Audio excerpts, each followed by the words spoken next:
The Vietnam War was fought on the high seas and in the jungle mud. We're comparing the entire fleet, the carriers, the battleships, and the riverine Zippos that defined the conflict. First up, aircraft carrier classes. Enterprise class. Nuclear power changed everything. This massive carrier could stay at sea indefinitely, launching non-stop sorties against targets deep in North Vietnam. Then, Kitty Hawk class. These served as the backbone of air operations. They provided a stable platform for heavy strikes, constantly pushing the limits of carrier-based aviation. Now this is the Forrestal class. Known as the first supercarriers, they were massive and powerful. Despite a tragic fire, they remained vital for projecting air power across the Gulf of Tonkin. Midway class. These ships were upgraded heavily to handle newer jet aircraft. Their long service life proved just how adaptable and rugged a design they really were. Now this is the Essex class. These veteran ships from a previous era still had plenty of fight left. They primarily focused on anti-submarine warfare and supporting coastal operations. Moving on to battleship class, Iowa class. The thunder of 16-inch guns was unmistakable. Bringing heavy bombardment back to the coast, these battleships struck fear into anyone within range of the shore. Now let's look at cruiser classes. Long Beach class, a unique nuclear-powered cruiser packed with advanced sensors. It acted as a high-tech guardian for the carrier groups, watching the skies with unmatched precision. Now this is the Leahy class. These double-ended missile cruisers were built for defense. They kept a watchful eye over the fleet, ready to intercept any airborne threats with their sophisticated missile systems. Bainbridge class. This was the world's first nuclear-powered destroyer leader. It offered incredible endurance, allowing it to keep pace with the nuclear carriers without ever needing to refuel. Belknap class. A versatile escort capable of handling multiple threats at once. With a mix of missiles and a large deck for helicopters, it was a vital part of the protective screen. Boston class. These were modified heavy cruisers that transitioned into the missile age. They provided a strange but effective mix of traditional big guns and modern surface-to-air missiles. Galveston class, converted from older hulls, these ships carried the massive Talos missile. They were specialized long-range defenders, keeping enemy aircraft far away from the heart of the fleet. Next, Providence class. Another set of converted cruisers that excelled at command and control. They served as floating headquarters, directing complex naval operations with ease. Des Moines class.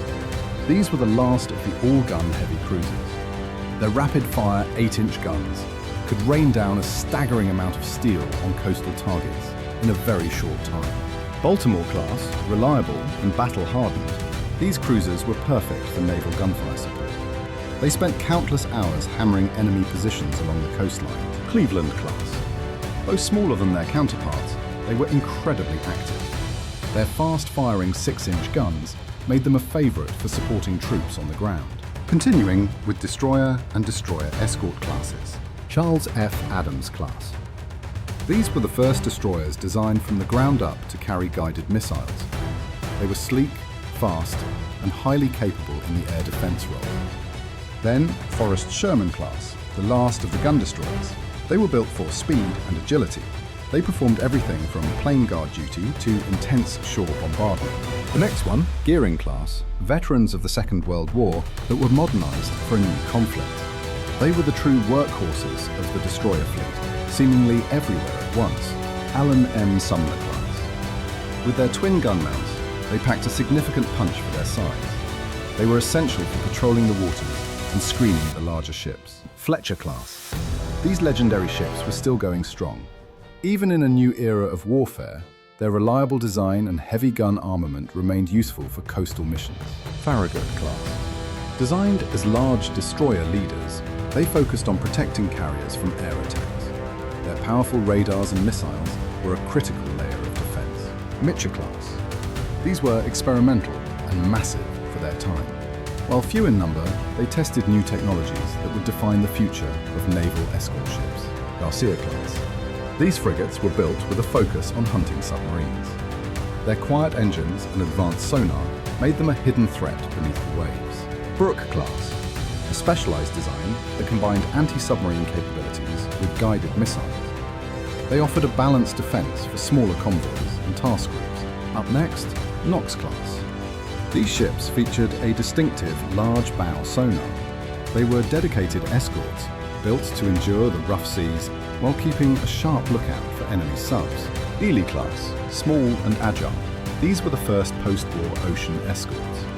They were simple but effective, providing much-needed protection for slower support vessels. Next, Claude Jones class. Designed for easy mass production, they were straightforward and reliable.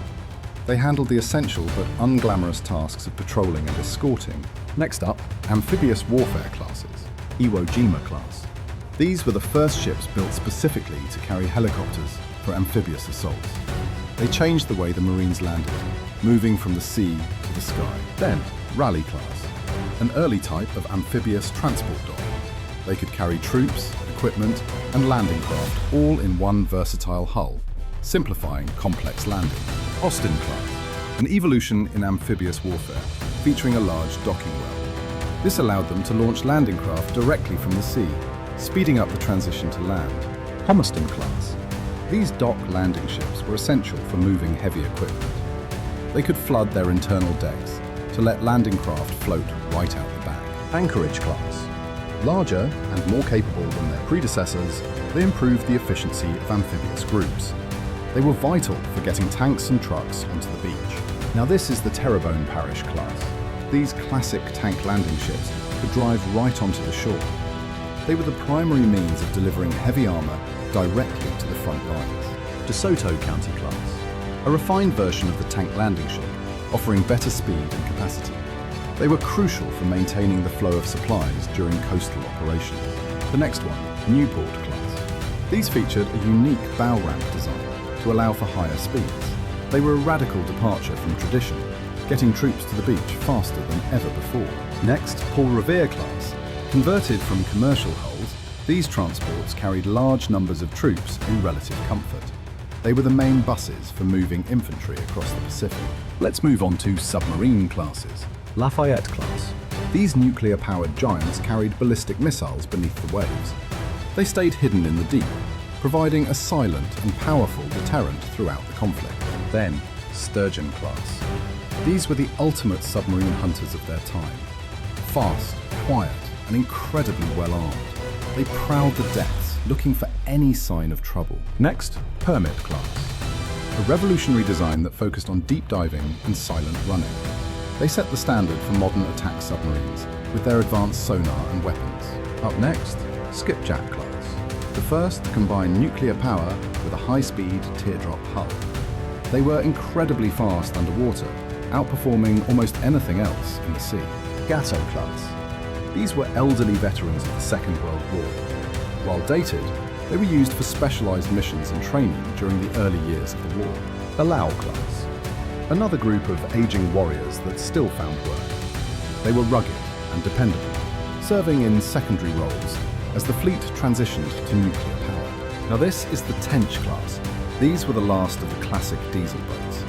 They represented the peak of pre-nuclear technology, proving their worth in coastal surveillance and patrol. Next on the list is auxiliary and support classes. Haven class. These hospital ships were angels of mercy on the water.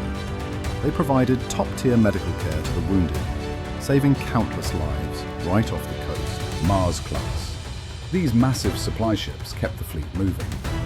They could transfer everything from food to fuel while moving at high speeds in the middle of the ocean. Sacramento class. These were the largest combat support ships ever built. They combined the roles of a tanker and a supply ship, acting as a one-stop shop for the task force. Then, Suribachi class. Specialized in carrying ammunition, these ships were vital for keeping the guns firing. They handled dangerous cargo with precision under difficult conditions. Nitro class.